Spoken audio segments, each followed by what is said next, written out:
Hey, what's going on, y'all? I'm Bigg Vinny. This is Jeff Suter. Over here, we got Jared Blake. We got our boy Lance Carpenter with us today. This is the Refined Life Podcast, and we're about to lay some truth on you. Let's go.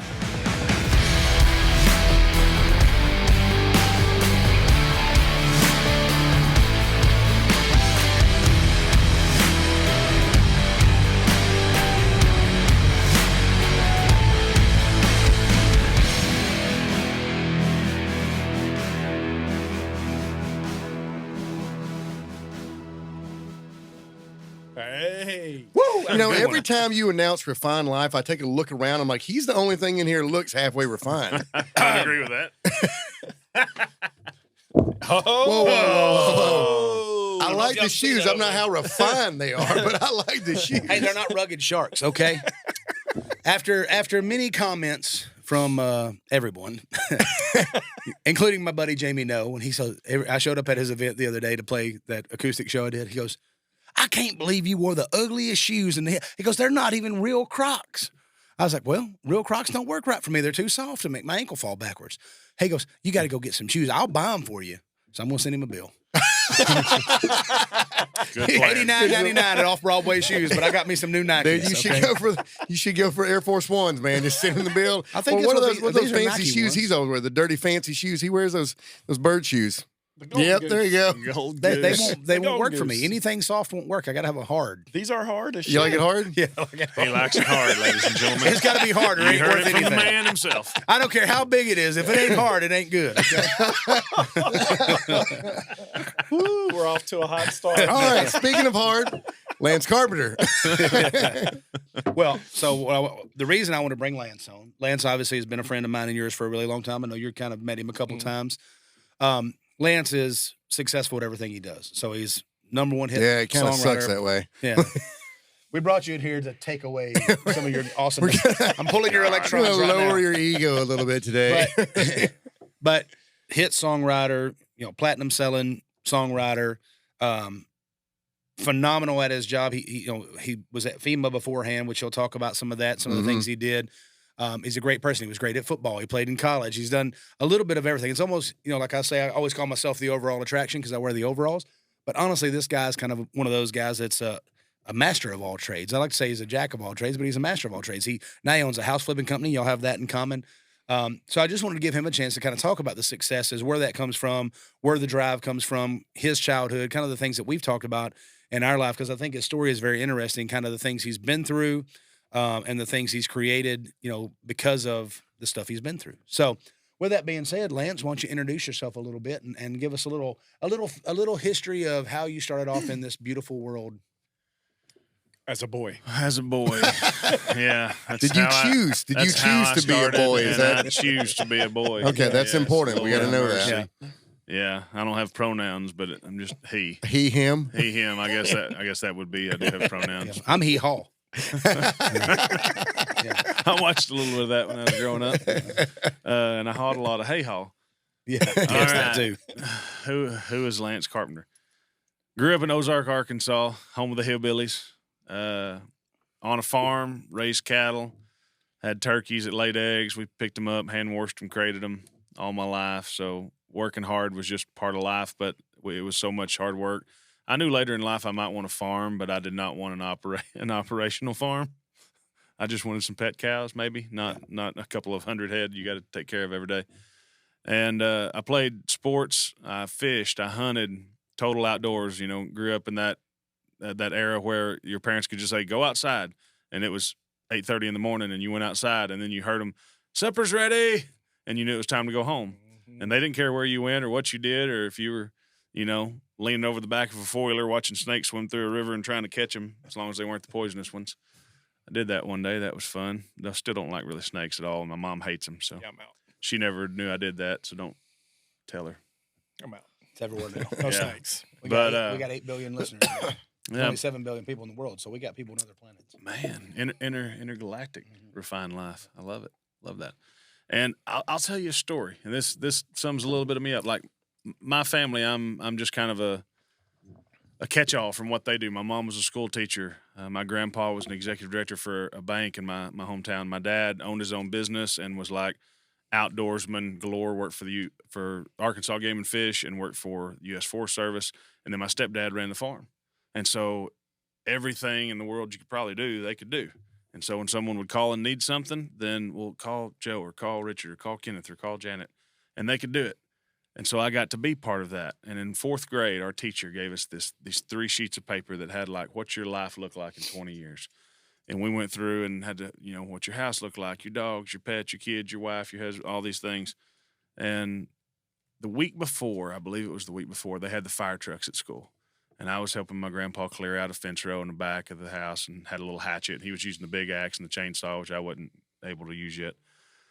And so when it came time to what do you want to be when you grow up, just top of mind, I wrote firefighter because I thought that'd be kind of cool.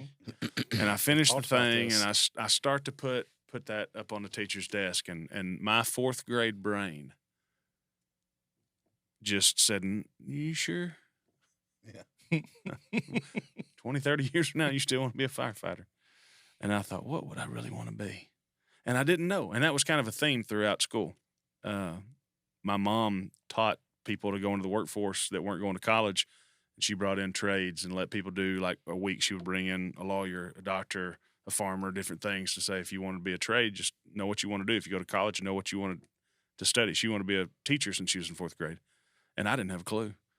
But on that day, I figured out what I wanted to be when I grew up, and I raced firefighter, and I wrote, I want to be the old man people call when they need something. I like that. Dude, I mean, I know you got plenty more, but before you go any further, what hit me right away was realizing like how special your mind worked at such an early age. Yeah. To stop and go, do I really want that? Yeah. I mean, that's the main principle that we're teaching with Live to Be when we're going into schools is that we pick this idea or this identity of what we want. I mean, us in the music industry, we become enslaved to these ideas that we create. I know that's no different than any other business. I think that I just immediately relate to that, but we try to get people to think outside. And exactly what you said, I want to be that old man that blah. The idea of realizing that you are not a title, you are not a Republican, Democrat, straight, white, gay, whatever. All these things that we title as, that's not the identity. Like, what do you really want out of life? Where do you really want to be at the end of things?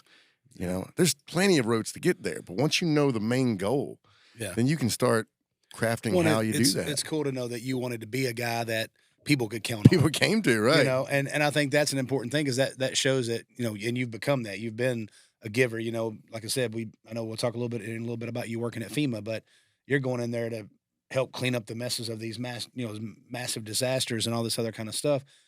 You were the one that they had to call to count on, and you did it on the biggest level I think you can do it on. So I think that's so now that's you just pretty got awesome. old man to work on. That's right. Now I just got to get old. You just got to keep getting older. Yeah, I got to earn it. I think going through something like that in 4th grade is awesome. But even today as a 43-year-old man, to visualize where I want to be in 5-10 years is still super important. Absolutely. Right? Like, I mean, that's a huge part of when people pay for coaching, that's a huge part of it. Where do you want to be in 5 years? Yeah. Well, shit, Well, if you don't know where you're going, you might might end up That's somewhere it. else. Well, I'm sure Can't we're hit a probably target you don't know exists. Yeah. Right? I'm sure we're probably about to dive into that too, because you have become that guy that people trust and turn to. So, what are all the things they turn to you for? Yeah, gosh, what are they turning to me for? Will you write me a song? It's oh my gosh, I wish I had $1 every time. Man, that'd be a song. Oh, right. God almighty. I want a piece of that if you do anything with it. Great, Yeah, it can be a put my piece of name on nothing that. because Put my name on that. in the music industry. I'll buy you a burger with it, and it's going to be a nothing burger. And, no, and I think we get caught up too. When you meet someone new, oh, what do you do? And you start well, I'm a songwriter, I'm a real estate investor, I'm all these things. That doesn't tell them jack shit about who I am. Right. It describes me, and I think a lot of people live their description. What you do describes you. It doesn't define you. because it's so much harder to answer who you are. Yeah. And no one really cares. And they're honest. Like when they ask you, they don't really want to know who you are. And if I go into full details. They're far more interested in you going, I'm a songwriter, I'm a singer, or whatever. Yeah. I tell you, when you said that, is I've got to where, since we're doing all this work with my wife, she for years, she was like, you know how tired I get of being Jared's wife? And so now, like, whenever someone asks me what I do, like it just happened in West Haven today, this guy goes, what do you do? And I said, I work for her. I'm Jennifer's husband. And he did. He looked at me. I was like, I'm just Jennifer's Well, the good husband. thing is there's You know, and and you and become it less takes all the pressure off, you and then become no less one wants to important. talk about music. And so I'm just like, I'm going to go swing this hammer now. And you got to deal with all the questions. It's great. Because you know that energy that takes out of you at a party when someone finds out you're the musician. They're like, who do you know? What have you done? Oh, my gosh. Can you tell give me tickets? Who are you? I write the checks. I get the She makes the guitar, will you decisions. play I it? write the checks. Yeah. No, I think, and it's cool too because it gives her a chance to shine. You know, it's giving her a chance to be that superstar, and she might be. Who knows? She might be tired of it. She might be like, "Holy crap, I want to go back to being Jared's wife." You know, it's like all the pressure because it's a lot more when you do have to be that person. But that's also what you wanted to be. You want to be the person that somebody can call, and I think you've become that. Did you ever think when you were in that fourth grade classroom that one of these days you'd be sitting on stage playing Ice Ice Baby with Vanilla Ice? No. I can remember, though, the day that CD players came out and my brother got his first one. He's like 6 years older than me. And there was 2 CDs on top of it. It was MC Hammer and it was Vanilla Ice. Yeah. And this is just me, now that I'm a part of the music industry, every time I meet someone on that level, I think who would love to get a shout out from this person. And so I'm thrilled that I have met MC and Rob, and both of them, instead of like, hey, can we get a picture? Can you do this for me? Like, my brother, the first CDs he ever had was of y'all. That's cool. Could y'all shoot That's him? awesome. Let me do a video of you saying thanks or something. Both of them said absolutely. So I did a video of them as, hey, Greg, what's going on? MC Hammer here. Heard I was one of your first CDs, man. That's dope. Appreciate that. That is dope. And then Ice did the same thing, and I just sending that video to him. I did it with Big Kenny for my mom because she was a huge, big and rich fan, and he was hilarious. He said, "Happy birthday! I don't even know if it's your birthday, but happy birthday, Janet. We love you." And, so anytime I meet someone like that and they're cool, Well, when you're with Big Kenny, every day's a birthday. you ain't kidding. You ain't kidding. And just use that. But there's the other side too when they come to you and just want. So as you progress in your life, you get past fourth grade, you want to be that guy. We're still there. No, we're still in fourth grade in our mind. mind. But I'm like, as you progress and you get into high school, you're playing football your whole life. You end up going to college. Was your high school years? Did you think, man, I'm going to the NFL? Because that was my dream. When I was in school, I'm like, dude, I'm going to the NFL. Nothing's going to stop me, except for a 13 on the ACT. So that stopped me from going to college at MTSU over here. So like, what was that like for you? Was it a clear path that you knew you wanted to keep doing that, or was there changes in between? I think every kid that plays athletics should have the mindset of, I'm going to be a professional athlete. Yes. Every day they should wake up and look in the mirror and say, I'm going to be a professional baseball player, professional football player, professional basketball player, volleyball, whatever the hell it is. You got to have that mindset. If you don't think it, no one else will. And if no one else does, they're not going to encourage you. And if you don't encourage yourself, who's going to? Yeah. I loved basketball. And you look at me, and especially when I was a kid, learning something I new. was the I did shape not of know a that. basketball more than I was in shape enough to play basketball. But I loved it. There was a guy named Brent Brooks that was a high school all-star, played in college, dear family friend. His sister taught me how to swim when I was a baby, just family friends. And when I was short and fat and unathletic, built for football, I played football, baseball, all of it. But I love basketball. I wanted to be Michael Jordan.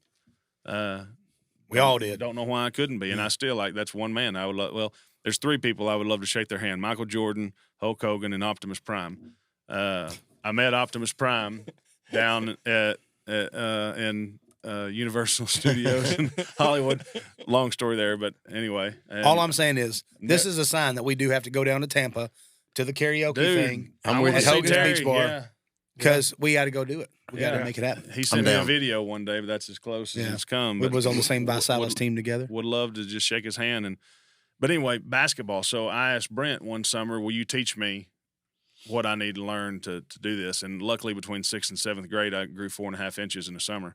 And then I got to be pretty stout. And I never was tall. I wasn't that, 6'2", 6'4", 6'6" kid in high school. But when that 6'6" kid bumped up against me, he knew he had hit a brick wall. And I could play beyond their thoughts of my abilities. I was never a star Oh, I on love the basketball I court. could play beyond their thoughts of my abilities. That's great. Yeah. Quote that. There was one kid that was an all-state kid, went on to win a state championship, averaged 26 points a game. The game they played me, the two big 6'6" centers. One scored 4 points, one scored 8 points. That's awesome. And then I broke my foot, and then the next game they scored like 28 on both of us. But I don't think I ever thought about professional sports as far as football or basketball. It would have been cool, in my head. Yeah, I dreamed it. Emmitt Smith. I love the Cowboys. No haters out there. Actually, you can hate on me all you want to. I love the Cowboys. Won't matter one bit. And I went from a hillbilly to a cowboy. I wanted to be a professional in something because the word professional was cool. I just never knew what professional I was going to be. And didn't know what I wanted to do in college. I went to college, and I wanted to be an engineer. I wanted to build shit because I like building stuff. I like making stuff. My dad, my grandpa, they were all kind of carpenters, our name trade. So was Jesus. So he is. Jesus was a carpenter. But they don't really talk about how good he was at it. Mm. It makes me wonder, is he really happy that Savior thing worked out for him? Because, no? I mean, I think he was sitting here for that. So, right. But then he had to do something. He had to build. But what if he wasn't good at carpentry? But back then, carpentry was like a big deal. Right. It still is now, but it's not looked at the same way as it should be because, carpenters build everything we got, I think that people like that don't get enough credit. So we want to give y'all credit and say thank you for being out there building the world. What if Jesus used his miracle skills when his carpentry? Oh, yeah, that's a good idea. It's not in the Bible, but it could have happened. He'd be like, what we need to He was a human. We got a deadline we got to hit.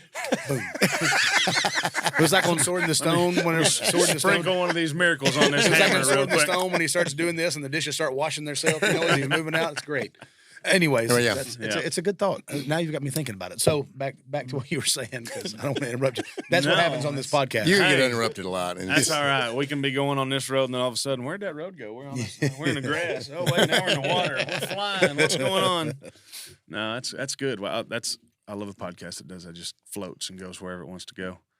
I didn't know what I wanted to do. I tried engineering. Too much math. Hated math. God help me. I don't want cosine, trigonometry crap. No, thank you. College Algebra 1 was plenty. So then I thought, what doesn't have math in it? Law. Law doesn't have math, so I pre-law.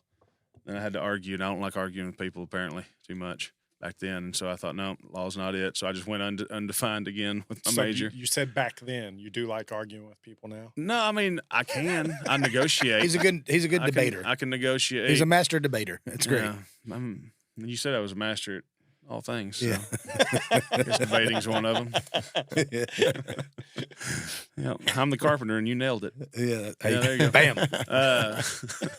So I went undefined. I had knee surgery, messed the knee up, had to have surgery. And during the spring game, I was on crutches, and I took our recruits around to this open house. And this guy came up to me. To this day, couldn't tell you if he was a faculty or a parent of a kid, but he handed me this packet, and he said, have you heard about the emergency management program at Arkansas Tech? And I said, no, sir. And he goes, well, here. And he hands me this packet, and I'm on crutches. And I'm like, seriously? You're going to give me a 10-pound bag of shit to carry around on these crutches? All right, give it to me. And I walked around that whole freaking campus on crutches. I go to the game. We're doing recruit stuff afterwards. I don't think I ever put that damn bag down. And get back to the apartment that night, threw it in the corner, didn't think anything of it. A couple weeks later, was cleaning up the room, picked it up, opened it up, started reading it. Well, in my hometown, my stepdad was the county judge, kind of like a county commissioner. He was over the road department, emergency, fire, police, disasters. We had a coordinator that went out when we had tornadoes or floods, and I would help, whether it was cleaning out a culvert to make the floodwater go or helping people pick up their shit when a tornado tore their house up. My buddy Isaac had his house lost. And I remember the day we found 2 or 3 guns under some plywood that was there, and his dad just freaked out because they were his grandpa's guns, and they were fine. They were in a case. They were good. And it just those little moments of helping people and seeing that smile, I thought, crap, this could be something I could do one day. Well, our coordinator that makes $15,000 a year, he's like, you might want to find a better job than this if you have dreams. But I looked at that book and I thought, crap, that's what they're doing. There's a program here. And so I took the intro course and just fell in love with it and changed my major to that. And my degree is in emergency administration and management. And I never forget my grandpa. He called me and he's like, you're wanting to be a Fred. And that was the guy's name, Fred Mullins. God, he's kind of like you. He's got a heart the size of a watermelon and do anything for you. Every time you see him, he says, there's anything I can do to help you, call me. And he's one of them that I guarantee if you called him at 3 o'clock in the morning on the side of the road or behind bars, he'd be there for you. And he helped people. And it was inspiring. And so I said, yeah, I'm going to do this. I said, I don't know where it's going to lead.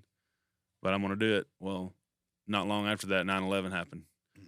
And it was about 2 or 3 days after it happened, my grandpa called me and said, I think that degree that you're getting right now just got a lot more important, because I think this world needs to realize that there's going to be a lot of emergencies out there that need to be managed by people. And it was. And I got the degree. I did post-grad work. I volunteered. Well, I didn't volunteer. I interned for the Arkansas Department of Emergency Management my senior year.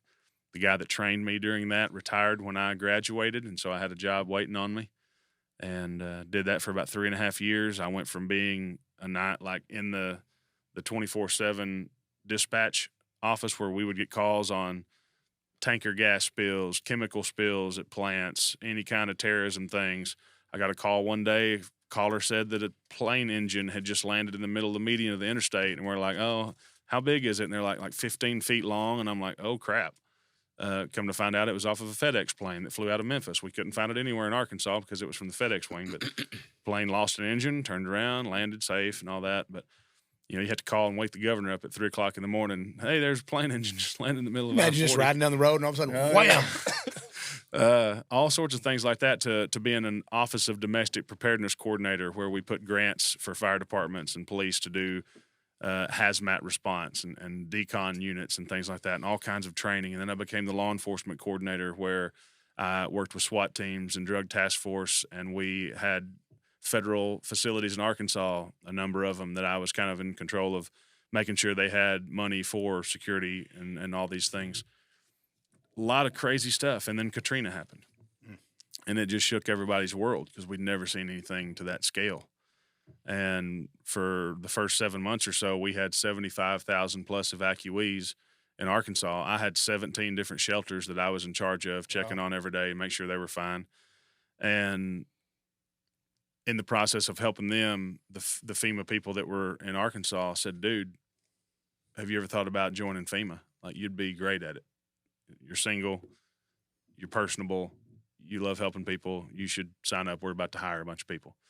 So I got an application, filled it in. Within 5 days, literally, I was in New Orleans doing my orientation. And that started a career that lasted almost 8 years, and I did 42 presidential disasters all around the country, from wildfires, floods, hurricanes, tornadoes. Got to go to Washington, D.C. and write policy that's still in effect today over some programs that we did. Got to brief President Bush one day for Hurricane Ike. I've seen the worst of things you can imagine. I've seen the best of things you can imagine. And the cool thing is, some of the best things I saw, I was in Nashville riding on a break from a disaster in Little Rock when the floods happened. My mom called me on Sunday and she goes, how are you getting home? And I go, I drove. I'm going to drive back to Little Rock. Why? She goes, I-40's underwater. And I go, what? Because I didn't watch the news when I was in Nashville writing songs. So I turned on the TV, and sure enough, here comes that semi floating down the thing. And I'm like, crap, I got to go. So I had my stuff packed up. I was leaving that day, and I started hitting 840 or whatever it is, Briley, on the north side, and get back to I-40. And sure enough, I-40, you can just see a little bit of the concrete barriers going down I-40, and there's no traffic. And I'm like, crap. So I had to turn around, drive the opposite way, go down the opposite way of a ramp, and stay here for another 2 days before I could get back to Little Rock. And I told them, I said, transfer me to Nashville. Don't let me finish this job. I'll go to the bottom of the pool, and I won't be on one of the guys that get to go help Nashville. I want to go there. That's my future neighbors. I'm moving there. Yeah. And so luckily my boss liked me enough, and so he transferred me over here to be a field guy. And I'll never forget the first neighborhood we hit. There was 30, 40 houses, and we get to the first one, and we were there to kind of, here's where you can go to get help. Here's where you sign up for money. Here's what we can do, all the mitigation stuff. And there's all this crap out in the yard, and like, well, no one's at that house. Let's go to the next one. And no one's at that house. All the crap's out in the yard, and all the crap's out in the yard. There's house by house. No one's there, but it's already been cleaned out.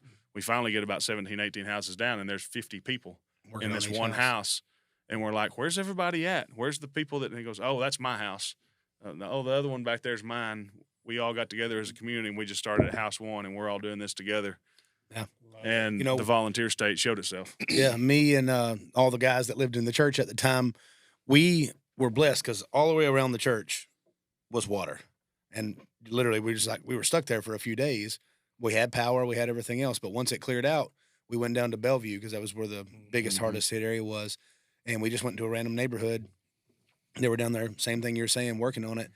And I'd never cut sheetrock before. The next thing you know, I got a razor blade and I'm cutting sheetrock where the water line is out of this house. And then, of course, they're picking up their memories and their pictures and all the stuff. It was sad to see, but it was also to watch everybody come together, like what you're saying, was really cool. People just in there selflessly helping each other. So that was. Why can't we live that way day by day? Why does it take something like that for a community to come together? It makes no sense to me. I don't know. I go overseas quite a bit, and I was talking to a master sergeant, and we were talking about the state that the United States was in currently, and he goes, most of us are concerned that there's going to be a big, big disaster headed for us. And I was like, why? And he was like, because if you look at our history, we pull apart, and then something big happens, and we pull together. And he was like, and then we start pulling apart, and it makes us weak as a society and open to a bombing, open to different things. And so, I know that's a different sort of disaster, but it is crazy how, we can come together just like that. Yeah. And then we can turn on each other so incredibly quick, and it would, if you think about the state that the nation's in right now, it would take a massive disaster that affected everybody somehow for this nation to put down race, to put down, sexuality, to put down all those things and come together again right now. I mean, we had a pandemic. Yeah, it didn't. That divided us further. That was almost like God saying, "You're grounded, go home." Yeah, right. And I do believe that I think all of us have had talks about it. I do believe that there were a lot of us that our life was enriched because of that pandemic. We learned a lot about ourselves, but unfortunately, a lot of people did not learn a lot.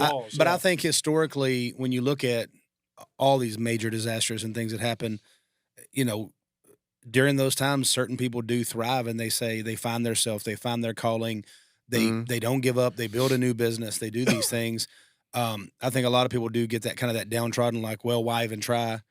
I noticed this when we took over at the resort. We couldn't find people to come work because they were getting paid $600 a week to sit at home. Sit on their butt. And I was like, what happens when that ends? Oh, but why would I go to work if you're going to pay me $15 an hour? That's the same thing. If I work 40 hours a week, I'd make $600. That's all true, but I still want to know, why have they not come back? Where are all these people? Why do we still need employees? Well, apparently they're all working. What is going on? Apparently they're all working, but we ain't found them. But apparently they're all working because allegedly the unemployment rate's the lowest it's ever been. So. Allegedly. Ever since 2020.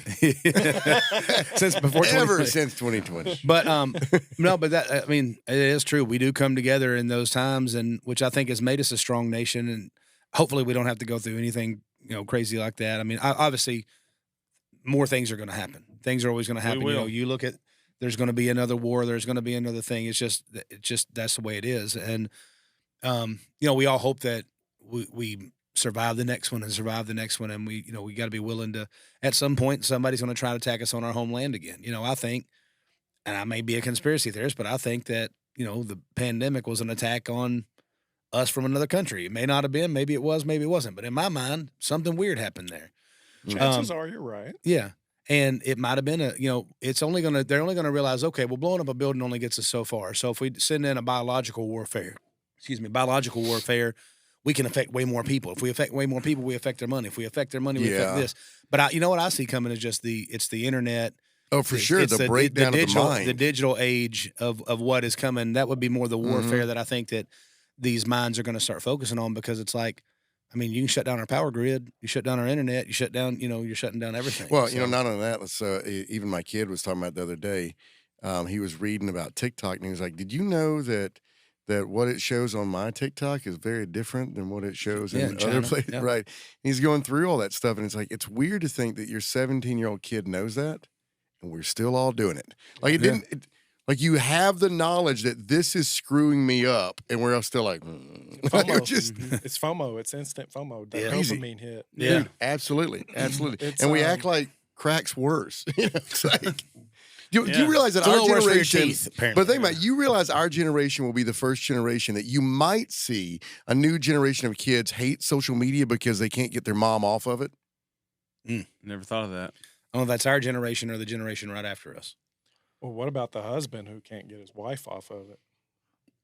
What about the husband can't get his wife on it?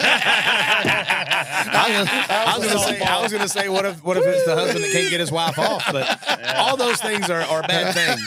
So Anyways, back to the podcast. Lance, so you've done all these amazing things. You've obviously been a pillar of your community. You've helped save lives and take care of people when their lives were in their worst shape and everything. Then what led you to music? Like, what brought you to that? When did you start playing guitar? When did you decide, hey, I want to write songs? His life was too fulfilled. And he was like, he's like, well, most people write songs about heartbreak. I needed some misery in my life. Yeah. I grew up listening to country music. On the way to school, my mom would have a day to where she controlled the radio. My sister would have a day she controlled it, and I would have a day I controlled it. And when my mom controlled it, George Strait was the only thing that played. And sometimes when I controlled it too, because I love That's George not bad. Strait. That's not bad. My sister was more into like NSYNC and Hanson. Bop, take your time, bop. Do it up. Hey, I've heard some. Your music. It's NSYNC good. buddy's going to be upset that you chose to sing a. Well, I mean, Bop everybody instead would of, normally go to the NSYNC stuff, but when you throw Hanson in there, you got to sing bop. It's the only thing they have. It's pretty crazy. I'm trying to be equal on this thing, okay? I'm trying to be pop culture correct, okay? Is that a new thing? Curriculum. Hey, Hanson, cut one of my new songs, bro.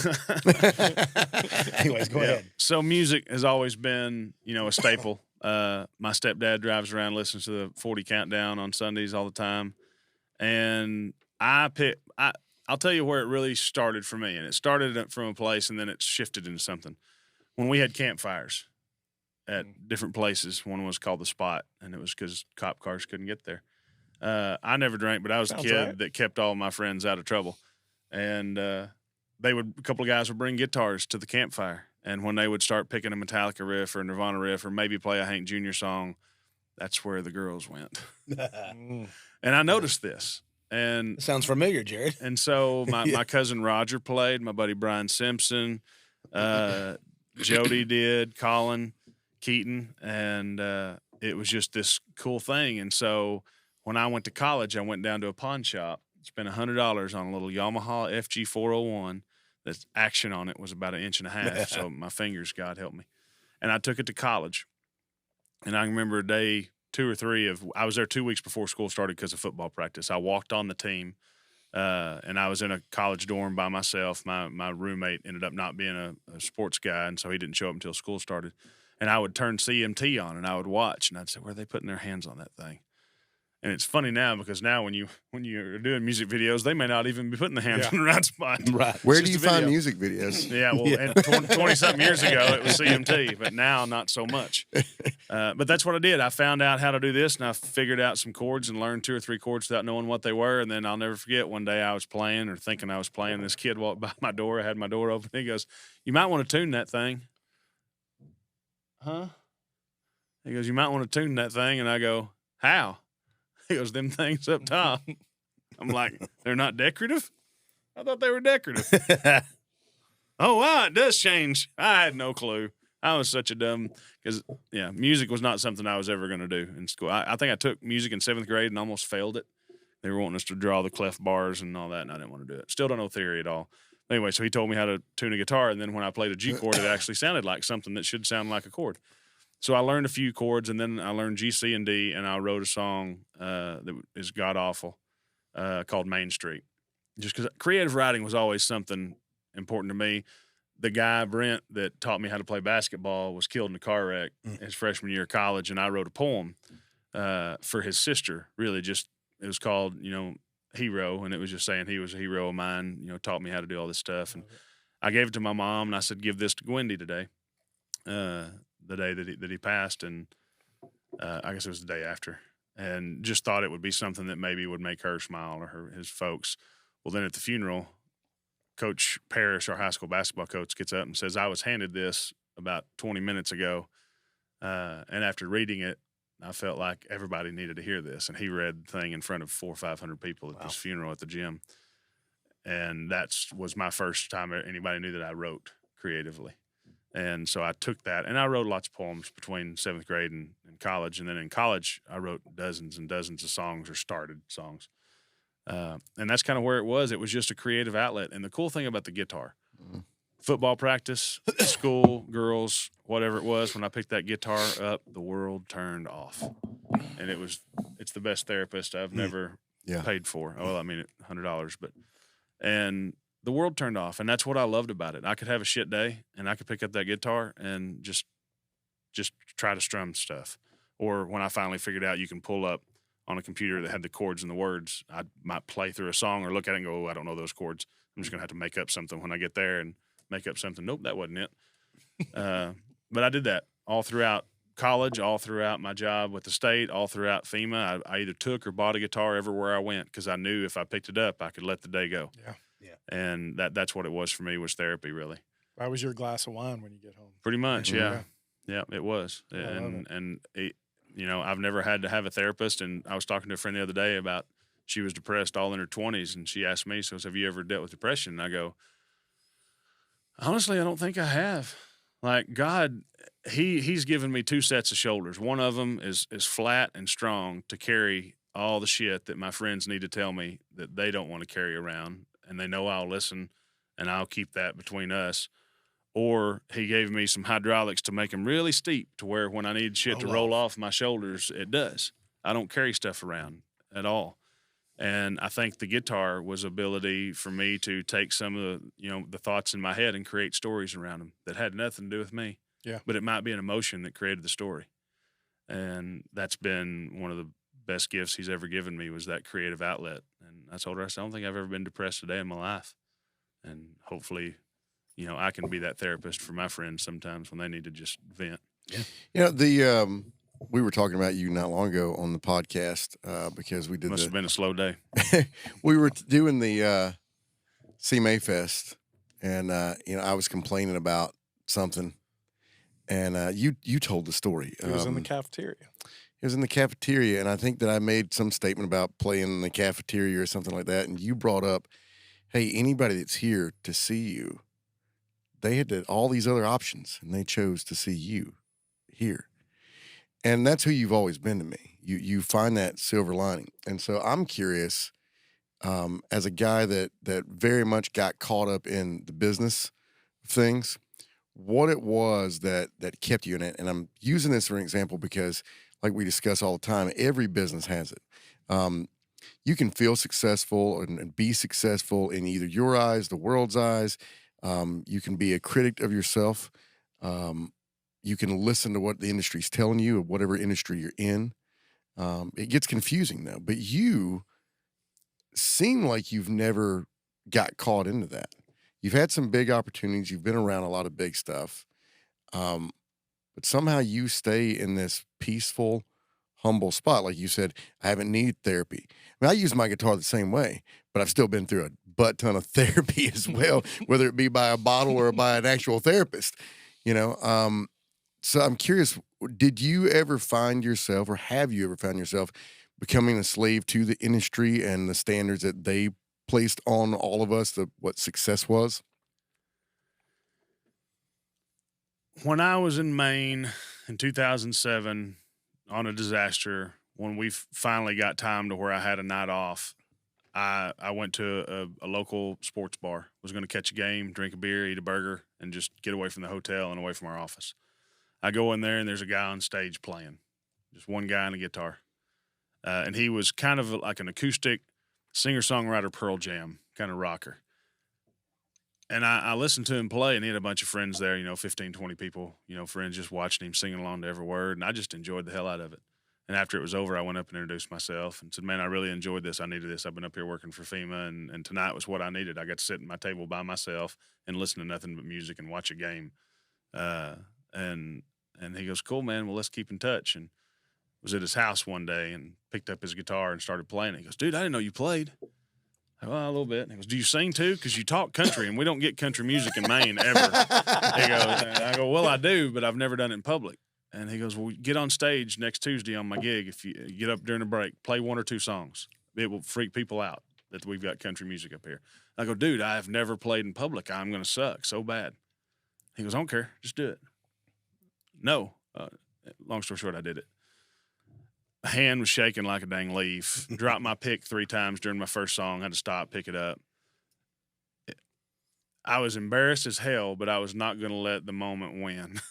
So I picked that thing up, and finally, after the 3rd time, I got through the song, and then I played the 2nd song. And on the 2nd song, there was these 4 guys drinking beer that had not paid attention to him or me all night.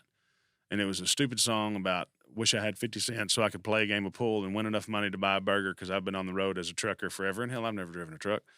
And I wasn't even a huge pool player. Didn't even like playing pool much. I played. And I had 50 Cent. Yeah. This was long before He was the singing rapper. about birthdays and things like that. But So anyway, I play the song. Well, all of them stopped and put their beers down and clapped. And it just shook me.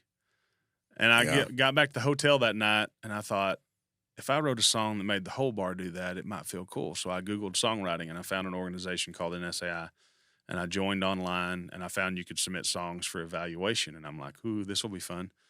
How do I record the song? So I learned how to record songs onto this little Korg recorder that I bought at a music store. Me playing this god-awful guitar, singing no way like I do now. And I submitted them. And I always put, like, lay it on me. Like, give me the hard evaluation. Don't go soft on me. And they would. They would tell me everything that was wrong with the song. And, you know, finally, one of the evaluators said, you're really creative, but you don't know much about the commercial music side of things. And I wrote back really confused. I'm like, well, first off, I'm not trying to write songs for commercials. I'm trying to write songs to sing. And that was the reaction I got. They're like, Lord mercy, who bless he really this don't kid, know anything. bless this kid's heart. And they said, you should come to Song Camp 101 in Nashville. And I said, sign me up. I would love to. If I get free time from this next disaster, I'll come. So in February of 2008, I came to Nashville by myself, not knowing But on anybody. a commercial, you could make the entire world put down their beer That's true. and applaud. That's true. I mean, Or pick it up. oh, Yeah. sorry. No, Bud Light needs some help right now. Call me. I got a video for you. It's got your stuff all in it with a bunch of rednecks. But it was one of them things where I came here not knowing anybody, thinking I'm going to go there for a week and I'm going to learn about writing songs. This can be a cool thing. And then I'm, going to go back to working and then I'll kind of know how to do this on my own. And I saw my first round, and it was at Douglas Corner, and it was incredible writers. It was like James Dean Hicks, Angela Cassett, Hugh Presswood, Ralph Murphy. There's 3 or 4 I'm probably missing. But anyway, incredible songs.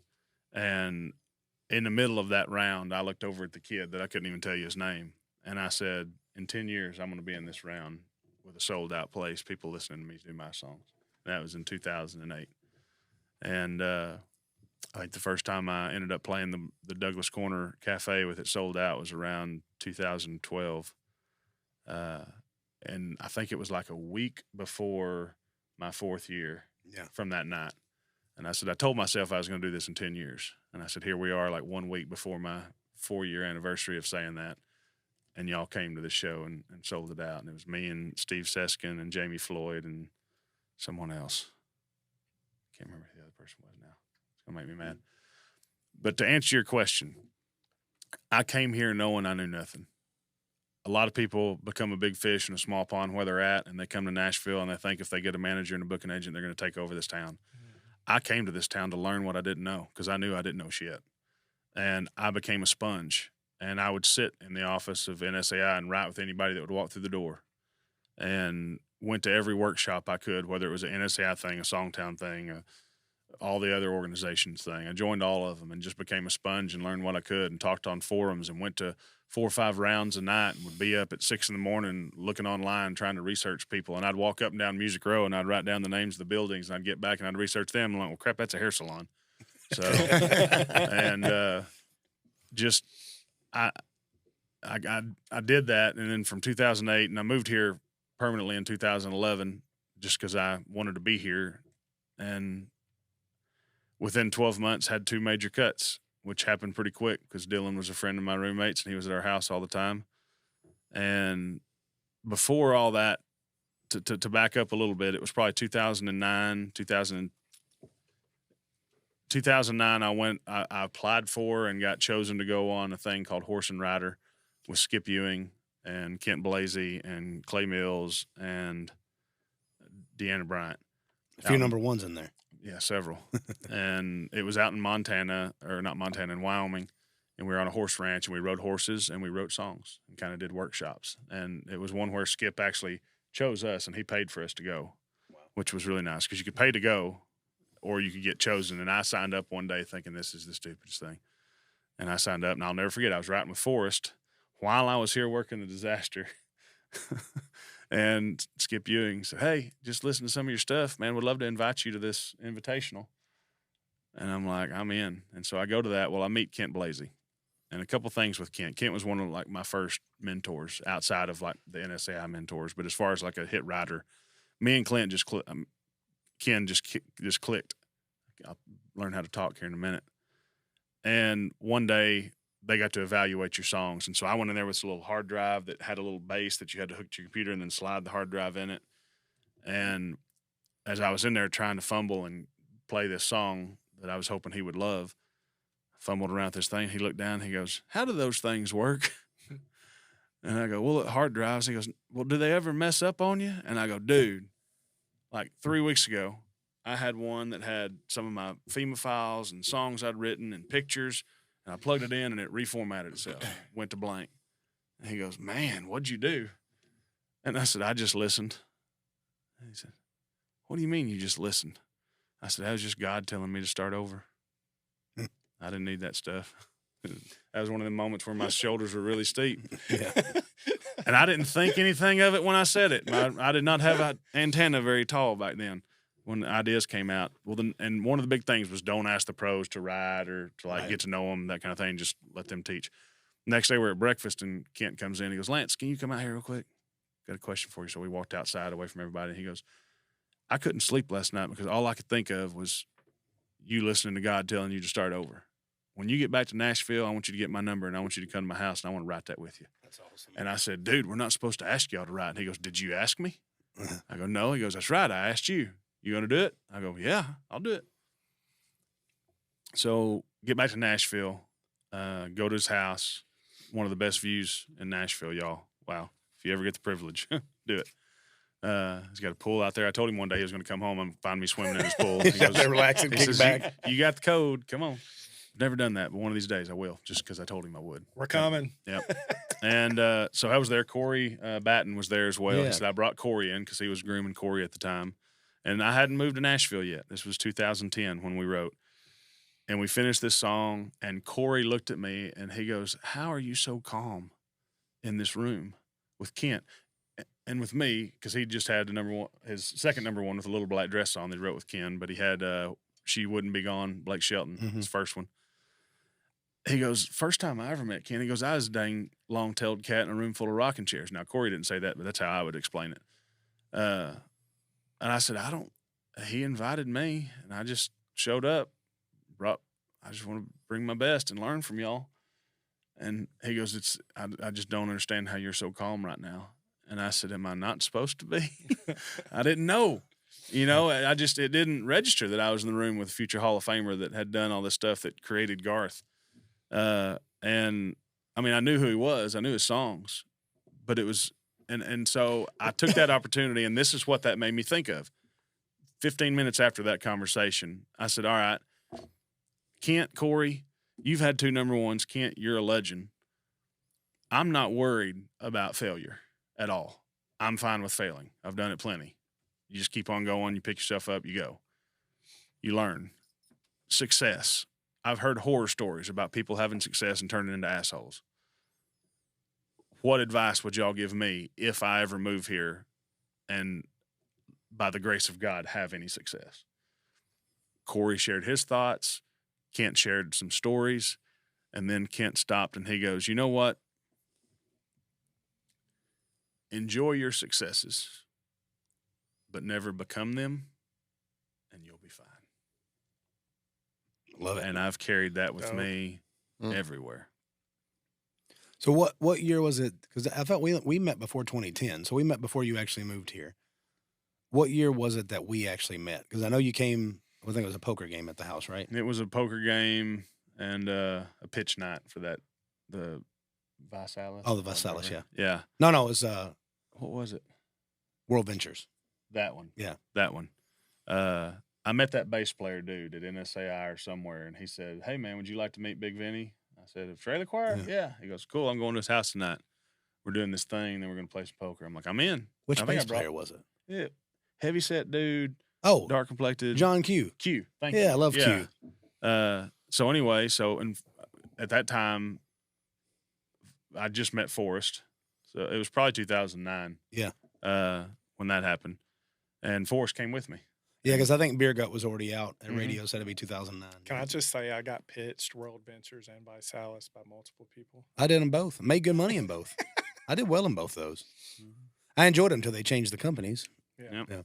Anyways. So it was just a chance to meet you, and I said, absolutely, let's go. Oh, well, thanks. Yeah. We've been friends ever since that night. He walked in a black button-down pearl snap and a black cowboy hat, and he has cowboy boots on, and he probably weighed 100 pounds more than he is now. It's probably about 360, as soon as he walked in, I'm like, I'm going to like this guy. That's my buddy. And we ended up sitting down, and then he took all my money in poker that night. So then I didn't like that. We used to run gambling nights in our house, not for charity, but well, they were for charities, but they were individual charities. Yeah, individual charities. For-profit. Well, the charities. house did take a $2 rake each pot, so we did make money for the house, but it was just to pay for because we fed everybody. Food and yeah, it was great. But no, I remember you coming in that night and you played me that song, and the one about the pictures in the shoebox. Just another memory. Just another memory. And I loved that song, and that was when I knew I was like, well, I want to write with this guy. And we ended up getting together, me, you, and Forrest, and we wrote a song called Home Is Where the Hurt Is, kind of about my life, and kind of more based on my little sister. But we wrote that song, and I still love it to this day. I cry every time I listen to it. Me too. One of us need to record it, I guess. But Lot 45, there's a single wide where we keep the curtains closed and the tears wide open. Yeah, it's a good song. Nobody knows. It's a sad one. It will rip your heart out. Yeah. But then, we become instant buddies. We started hanging out more. When you would come over when you were in town. We, of course, did some more poker nights. Fast forward, one of my most proud moments. I'm gonna get emotional. But when I started, I know I get emotional. No way. But one of my most proud moments, outside of my successes, obviously I'm proud of my own successes, but was watching everybody congratulate you on getting your first number one. And it was something about it to me was just like, dude, this guy came in, he networked, he worked his butt off, he became a better and better songwriter. Never in a million years that I think you would write a pop country song for a girl. Like I would have thought this guy's going to write for George Strait. This guy's going to write for, these country folks that do traditional, more that type of stuff, because that's what I'd heard from you.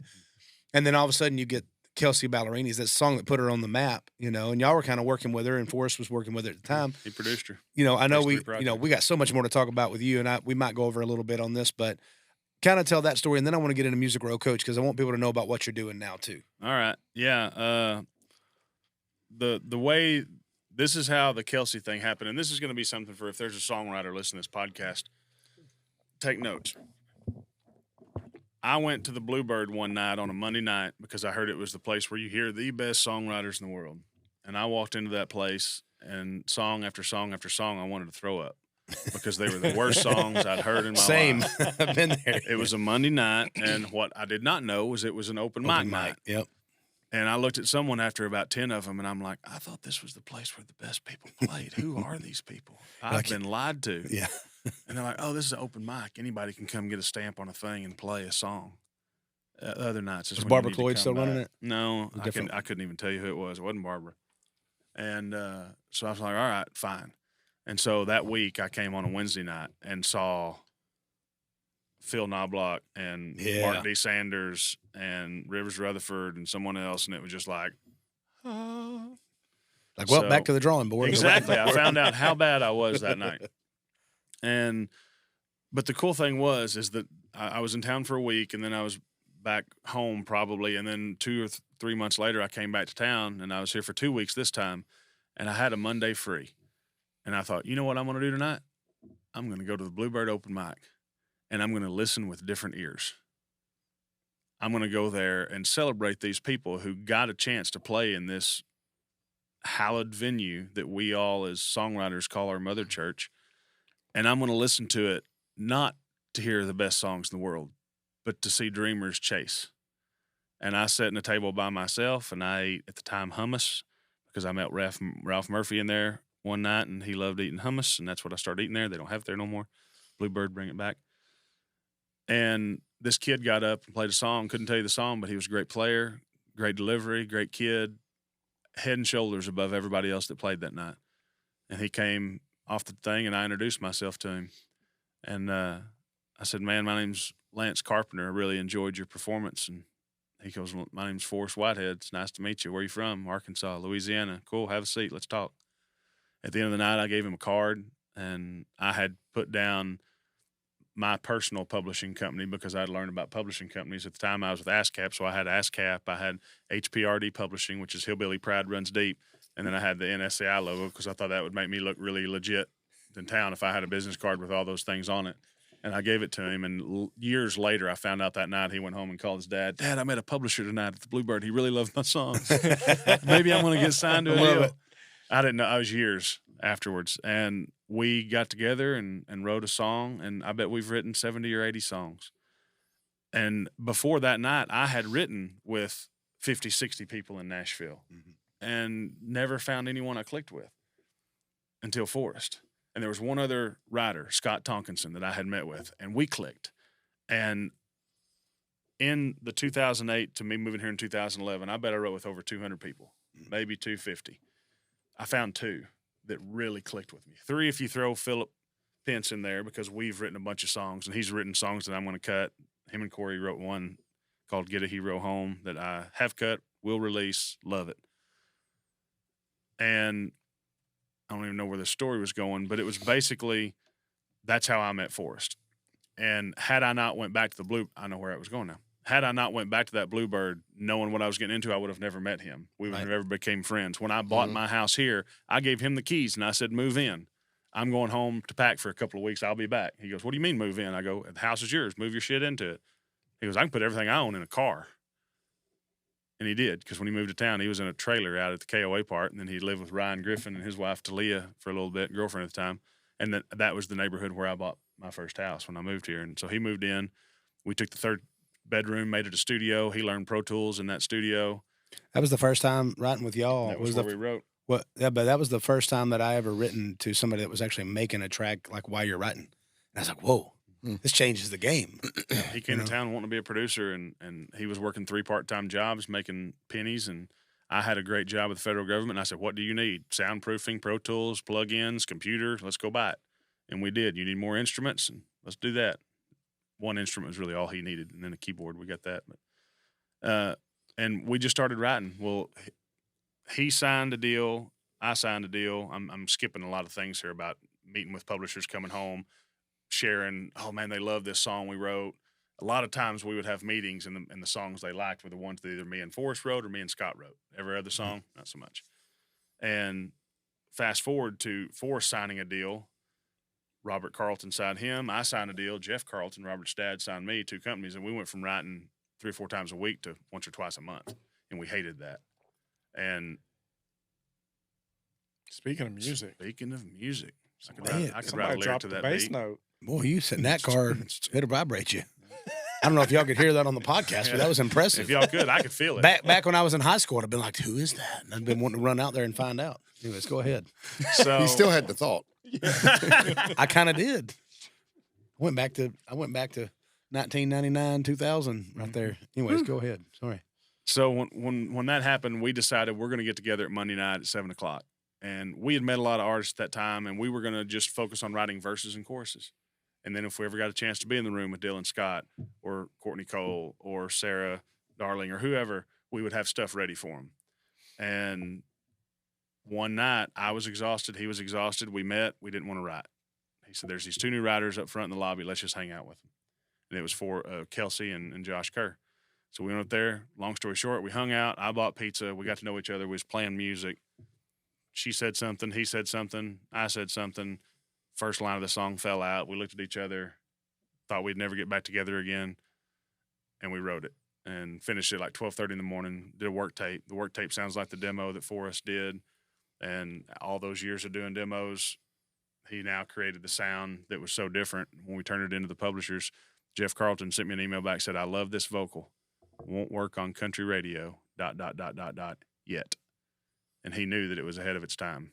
And sure enough, 2 years later, she put it out, #1 song. It was all 4 writers' first #1, the artist's first #1, the producer's first #1, and the label's first #1. Wow. And she was the first female to debut at #1 in 9 years since Jesus Took the Wheel by Carrie Underwood. Wow. So it was massive.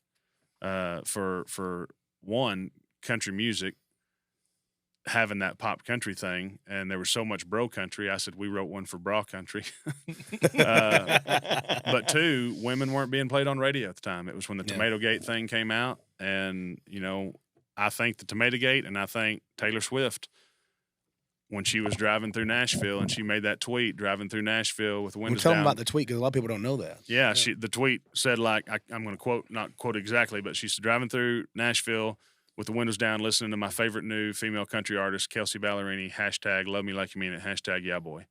And that just went crazy. And now, had the song gone number one before that? Oh, no, we were at like 28. The next week it was like 12. Was it losing legs at 28 and Taylor Swift saved it, or was it? It wasn't losing legs. It slowly climbed. There may have been a week where it stayed the same, or a couple of weeks where it stayed the same, but we never lost ground. We never lost the bullet. But there were just certain things that happened that always pushed the song forward, and I think those were just little God breaths that kept pushing it forward. And yeah, that number one party, gosh, God breaths. I've been to a lot of quote that. I've been to a lot of number one parties, and that one was special. Man, there was a lot of tears. There were a lot of people in the audience, and did Taylor Swift show up? She didn't. No, she didn't. But she did sing that song with Kelsey at Bridgestone one night. Yeah. I was playing the listening room, and I got a call, and I never answer the phone when I'm on stage unless I think it might be funny. And it was a friend of mine, and I thought it might be funny. So I answered, and I go, hello, and it was just loud as heck. And he goes, are you loving this? And I go, yeah, this crowd in front of me is loving it too. And he goes, all right, good. I'm glad you're here. And I'm like, you're at the listening room? He goes, no, I'm at Bridgestone. I go, what are you doing at Bridgestone? He goes, Taylor Swift's in town, and she just had Kelsey get up, and they're duetting your song right now. And I go, really? And the whole audience hears this because the phone's right there on speaker. So they're like, go please, nuts. God, cut it. Please, God, cut it. Please, God, cut it. So cut it together as a duet. Yeah, but at that point, it had gone number one when she sang it. But I met Taylor when she was 14 out in Vegas at the ACMs. Yeah. And one of these days, our paths are going to cross, and I'm going to be just some random stranger. And if I get close enough, I'm going to say, Taylor, I don't know if I'll say, can I share something? But I may just say, do you remember blah, blah, blah, blah, blah? And I can just already see her face going, hey, let me tell you something. She will remember it. I met her when she was probably 13, 14 as well at underneath the, what is it called? Is it the Renaissance Hotel where they do the Bridge convention? Bar. No, the convention center underneath, whatever it's called. Mm-hmm.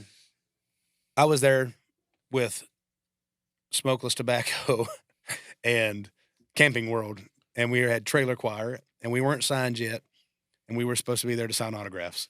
And we had exactly 0 people in our line for us to sign autographs for.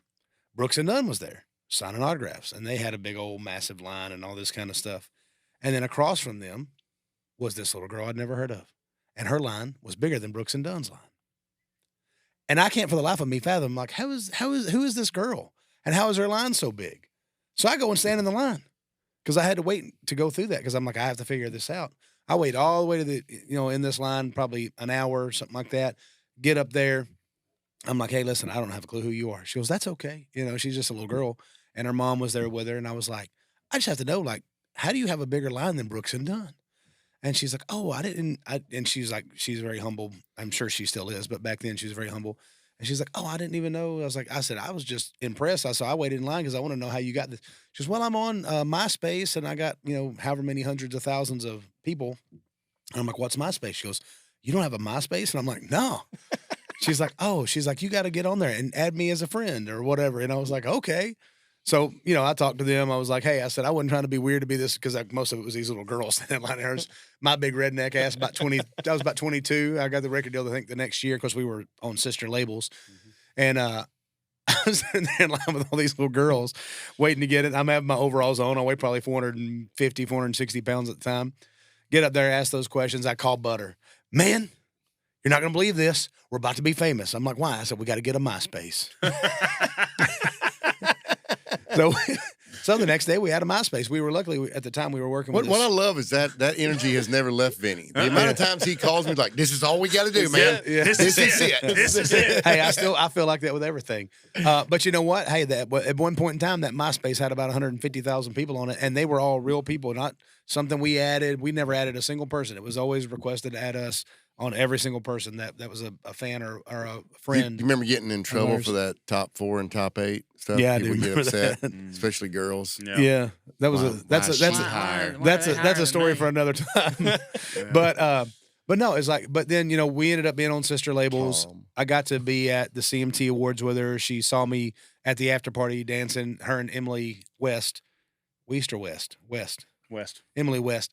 They both come over there. We ended up dancing together for a long time. Me and them two, and a buddy of mine named Keith Johnson, which you've met a bunch.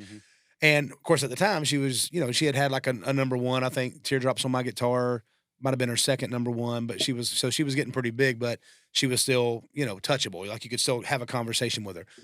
And she remembered me right away. She's like, I remember you, and I was like, how do you remember me? I mean, How I'm could kind of anybody You were the forget you? hillbilly in overalls I get in that. a sea of little girls. But we talked that night. I ended up getting her phone number, and we would text every now and then and talk, and she was always super sweet to me. And then in 2010, Trailer Choir got to perform on the CMT Awards, and we got to perform Shaking That Tailgate. And they had Grown Ups. The movie Grown Ups had come out, so like Luke Wilson was there, and David Spade was there, and like all these big celebrities were there, and all this. And we come off from playing. First person I see is Luke Wilson. He's like, dude, y'all were awesome. That was great. I was like, thank you so much. And I was like, dude, that was Luke Wilson. I'm sitting there thinking old school and everything. I get to the next one, David Spades. He's like, they should definitely have y'all up there more. He was a little intoxicated, but he was awesome. They should definitely have y'all up there more. That was fun. Get to the back and I see Taylor. And she waves at me. So I like go straight beeline to go say hi, And at this point, she'd become a massive star. As I'm walking to her, this massive bodyguard's like, pfft. I'm like, I would whoop your ass if you wasn't 6'8". And he's like, you stay away from Miss Swift, or whatever it was he said to me. I'm like, well, no, she waved at me. She was like, oh no, that's Vinny. And I'm wearing my overalls. And I was like, yeah. I said, we're friends. He goes, oh, I thought you was a truck driver. And I looked down, I was like, Makes sense. man, makes sense. Makes sense. So anyways, she will remember, I guarantee you. And if she's anything like she was back then, she'll remember. But all right. So, in Vegas, we were out there as my mom's 50th birthday, and we went to the ACM Awards, and we were waiting for the people to get out of interviews and see people. And she was there standing with her mom. Yeah. This little girl walked up to her, never forget, she had a little butterfly dress on. right. And the little girl tugged on her dress and said, "You're so pretty. Can I get a picture with you?" And Taylor about started crying. She's like, "Oh, my God, sure." And her mom took a picture. I was 24 maybe at the time, so I walked over there not realizing she was 13, 14 years old. And I said, you're so pretty. And I said, well, I mean, the little girl's right, and I guess you're going to be a star someday, so I should take my picture with you too. I had no clue who she was. And she goes, "Oh, that's really funny." I go, "Are you a country artist?" And she goes, "Well, yeah, I write songs, and I'm going to be releasing my first single probably next year." I go, "Cool, what's it called?" And she said, "Tim McGraw." And I go, "Oh, cool. Well, people will love that. Well, let's get a picture." And so we took a picture. That's great. Her mom was sweet and all this. And then I was working in Louisiana with FEMA when she opened for George Strait. So went to the show, had a picture of us that I had signed and put in a frame. And I put "Your number one Arkansas fan." And I went down and talked to stage security. And I said, "Can I set this up in front of her mic before she plays?" He goes, "Sure, that's cool."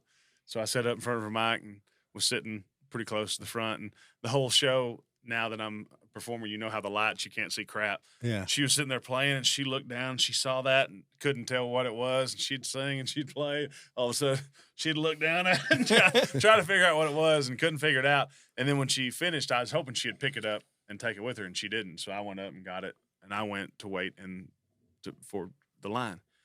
Well, Ronnie Millsap and George didn't come out signing autographs, but she had a table set up. Ran into her mom. Her mom knew me. I told the mom the story. She remembered. So I said, "We're just going to sit here." And it was her and her fiddle player and Rick Barker. And that was the night I met Rick. Still have his card with the big machine truck on it. Yeah. And line around that arena. And she sat there for 3 or 4 hours and signed. Yeah. And one thing that really stood out to me, there was this group of about 25 kids from Denver, Colorado that drove from Denver, Colorado to Shreveport, Louisiana to the show. Wow. And they got caught in a snowstorm when they left, and they missed Taylor's part of the show. And so they had told Rick that, and they had told her mom that, and they were both like, "Oh, we're so sorry. That's awful. We're really sorry." And then her mom went up and like leaned in and told Taylor what had happened. And she turned around to Rick, and she goes, "Get my guitar." And he goes, "It's packed." She goes, "Get my guitar." So he goes down. I can just see Rick walking back like, and goes and gets the guitar, comes back up, and once the whole line's through, she made that group wait. And then she pulled out her guitar and she did a 3-song show. That's awesome. For that group. Took That's group dope. pictures, filmed everything. And I looked at Rick and I said, this girl's going to be the female Garth Brooks. I said, it's just. They have the same mentality, and they love fans. They said, Taylor said, which Garth is the same way, but Taylor said, you got to be a bigger fan of the person that's coming up to meet you than they are of you. And I thought that was pretty good advice, and I try to treat people like that every time that anytime I do shows and things like that. So I know we're getting low on time. We should definitely have you back for another episode, but I do want to make sure we pitch and let people know about Music Row Coach, because one of the coolest things that I see you doing is how you are helping these young songwriters not come in and waste the money on bad stuff. They're not, you're giving them an outlet to write with other writers. You're teaching them. You're having down at the Buffalo River Resort, which we're co-owners in, you're having these getaways and things like that where they can come and learn from Kent Blasey, where they can come and have Craig Campbell sit up and play guitar and sing for them and talk about the way he tells the story on stage. Of course, you're down there teaching them as well. I want you to kind of talk just real quick about how they can find you on that and what all the services you provide, because it's important for people to know that, man, this is a cool thing you're doing. And I wish I would have had something like this to dive into whenever I came to town. And the fact that you're not charging $2,500 a month or $5,000 a month is a huge thing, because there's a lot of companies out there that somewhat do that, that charge a lot of money. And we know those companies. So talk about that a little bit, and then we'll move on to the next episode, but I got to have you back. After the success I had, NSAI was my first chance to be able to mentor. They invited me to do a Thursday night workshop. They invited me to do song feedback. They invited me to write a program for spring training, and I wrote one called From Your Seat to Mine, How I Got Here and How You Can Too. And I took them back to the beginning, and I played my first song, and I said, I've heard a lot of songs from y'all already from this contest that y'all are doing. Y'all are light years ahead of where I was when I started, so don't compare yourselves to these massive hit writers up here named Ashley Gorley and Shane McAnally and Chris DiStefano, thinking they've got all these hits and you're way down here. I have one, but I was way below where y'all were when you started. So you're not that far away if you really think about it. And mentoring for NSAI, fast forward to 2020, and the world shut down. During that time, since 2019, I think I wrote my first business proposal for Music Row Coach. And I've written 4 or 5. And NSAI encouraged me to do it. They said, you can teach about artistry, especially after I signed with Toby and was touring. And just as an independent artist, they said, you could teach more about artistry than we can. We can do songwriting pretty well, but you should do an artist program. Well, as a songwriter, I thought, well, I can't do artistry and not do songwriting, so I got to combine them. And it started on an app called Clubhouse. Yeah. And I made a room, and 2 hours a day, I would sit in there and answer questions. And I would have people, oddly enough, people like MC Hammer was in there, Jonathan from 50 Egg and Tally, Jelly Roll came in one day and answered questions, and we just sit there and answered questions. Didn't care who you were, where you were. I was in there sometimes. Y'all giving away literally golden advice that just would. Yeah. If you could have got that when you first got to town. Priceless. And so I did that. Well, I did that for months. And this guy one day messaged me and he goes, I've been looking online and I can't find anything Music Row Coach. Where's your business? And I go, it's on Clubhouse. That's all I've got. He goes, dude, I create online businesses. Who was this? And I love, his name was Shane. Okay. He goes, and I love what you've been doing. And I want to make you an offer that you're stupid if you say no to. And I go, what's that offer? He goes, I want to create your online community. I want to build it. I want to help you fill it with, teach you how to do the videos, help you with all this stuff. You'll have to obviously film the videos and do that. So I can do that. And I want to create that for you. And I want to give you a year of technical support. And I said, I cannot afford it. He goes, I'll do it for $1,000. I can afford that. Sold. And so he helped me build out. I got Uscreen to store all my stuff on. Mighty Networks is the app, because if I did an actual Music Row Coach app, it would cost $20,000 a month probably, unless you're on a piddly app that doesn't let you do things. Right. And so we created this thing, and I did a founding member drive, and it started out at $180 a year for a year access to the video library, to the community where you can meet the other people, access to me to ask me questions, Zoom calls, and just I want to help. And we've grown it now to where it's $360 a year for full access. You can do it monthly for $60 a month, or if you just want access to the video library where there's tons and tons of interviews and me talking about the business and a 6-part guitar series for songwriters. If you don't play guitar, this teaches you how to write 4 chords, how to play them and put chords to your music. Love and it. I'm so grateful. I've got 2 or 3 students. A couple of them are old guys, 50s and 60s who had never played a guitar, watched that course, learned how to play, and are now recording their own songs and submitting them to review. One of them called me the other day. I did my first open mic. There's one girl who has now accompanied herself here in Nashville enough to where she is hosting her own rounds in That's Nashville. awesome. She moved here from Florida the day she went to Summit, learned. I forced her to play a song the next time she came, and now she's thriving. And just last night, I had about 10 or 12 evaluations that I did before I went to my show, and some of my students came to watch me play last night. And two of the guys that I had just evaluated a song, they came up to me and they go, "Hey, man, we sent you an evaluation." I go, "I probably just finished it. I just finished like 12 or 14. And he goes, "Cool, because we're really wanting to demo that song." And I go, "I understand why you want to demo it. This is probably the best song y'all have written. It's really good." I said, "There is another song out there that's not been cut that was written by 3 guys at Warner that's similar. It's not the same." But I said, the fact that you're now compared to a song that was written by 3 pros, Yeah. that's huge. Like, this is an elevation moment that y'all need to remember." I said, "But here's the thing. I can tell you what I told you on that evaluation. I made 2 or 3 little lyric changes that I thought you should do. I gave 1 melody thought that you should do. And I don't think it needs a full demo. I think the song needs a guitar vocal. And one of your writers singing the work tape has the voice that this song needs, so y'all don't need to hire a demo singer," because that was another thing they wanted to do. I said, "Rewrite the song with these little changes. You send saved it to them me. 4 years worth of membership right there. Send it to me. Maybe even 5 or 6. And once you get it thumbs up, I will even tell you what guitar player and what studio to go to where this thing might cost you $150 to do, instead of going and paying $800 or $1,000. And the kid came up to me and he goes, "That just paid for my membership for like 2 more years, that Yeah. one song." And I said, "Yeah, and you got 11 more. So make the most of those 2, because you get 12 evaluations for the year." And I could go on and on about things like that. Some of the students, "Man, we paid $400 a month, this one thing for 2 years, and I've learned more from you in 3 months than I did over there 2 years." Yeah. And the thing I remember when I started this, I love NSAI, I love Songtown, Marty and Clay, I love Global Songwriters, Songwriting Pro, I Yeah. love Barbara Cloyd. I reached out to all of them and I said, "Y'all, I'm starting a company. Everybody's going to think I'm competing with y'all. And if y'all think I am, that's fine. But I'm doing this, and I'm going to tell y'all I would love to continue to mentor in your programs. And I'll make you one promise. If I'm mentoring in your program, you will never hear the words Music Row Coach come out of my mouth. Yeah. But I'm going to tell all y'all, in my program, I talk about every one of y'all. I suggest my members join all of y'all because y'all can teach them things I can't, and I can teach them things you can't. And I can teach you in a way y'all can't because you've got a board, and you're a company or a nonprofit, and you've got things that you've got to." Well, and also most of them have never been artists on the road. I mean, I think maybe 1 or 2 of them have, but Those, they haven't really. I mean, most of those folks are the writers. That's what Mhm. they do. And like I said, you can teach from so many different angles because you've done so many different things. You've been out there on the major tours. You've opened for Toby Keith and, of course, a ton of other people too. But you've been on that record label, which was under Universal and things like that. So you've done those things. That's just more information that you'll have. And then, coming from the place that you come from. So y'all check out Music Row Coach if you're watching. Also, remember to comment, like, share, save this, send it to friends, give us 5 stars. Unless there's 10 stars, then give us 10. If there's right. 20, give us 20, but just keep getting them to the top number.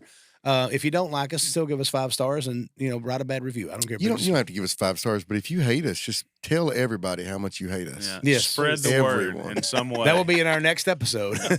Spread the word.